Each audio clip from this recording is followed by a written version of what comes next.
अस्सलाम वालेकुम नाजरीन, क्रिकेट की ताज़ा तरीन अपडेट हासिल करने के लिए मेरे चैनल को सब्सक्राइब कर लें। उस्मान खान ने लिस्ट ए क्रिकेट में तेज तरीन डबल सेंचुरी का नया रिकॉर्ड कायम कर दिया। उस्मान ने सिर्फ 131 गेंदों पर अपनी डबल सेंचुरी मुकम्मल की। बिल आखिर 132 गेंदों पर 201 रन बनाने के बाद रिटायर हो गए। पाकिस्तान के जारिह मिजाज बल्लेबाज उस्मान खान ने लिस्ट ए क्रिकेट में तेज तरीन डबल सेंचुरी का नया कौमी रिकॉर्ड अपने नाम कर लिया। उस्मान ने यह संगे मेल फैसलाबाद के इकबाल स्टेडियम में प्रेसिडेंट कप मैच के दौरान हासिल किया।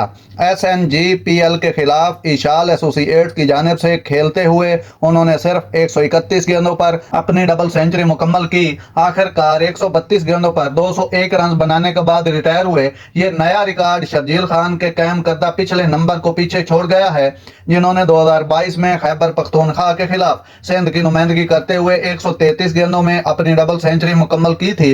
यह मैच उस्मान खान का लिस्ट ए में 10वां मैच था। इन तमाम मैचों में उसने 81.5 की औसत से 652 रन बनाए हैं, जिनमें एक डबल सेंचुरी, एक सेंचुरी और 4 निफ सेंचुरियां शामिल हैं। उस्मान अब लिस्ट ए क्रिकेट में डबल सेंचुरी बनाने वाले 7वें पाकिस्तानी क्रिकेटर हैं, जिसमें फ़खर जमान, आबिद अली, मोहम्मद अली, शर्जील खान, कामरान अकमल और खालिद लतीफ़ शामिल हैं। नाजरीन, ऐसी बर वक्त खबरें सुनने के लिए मेरे चैनल को सब्सक्राइब कर लें। अल्लाह हाफिज़।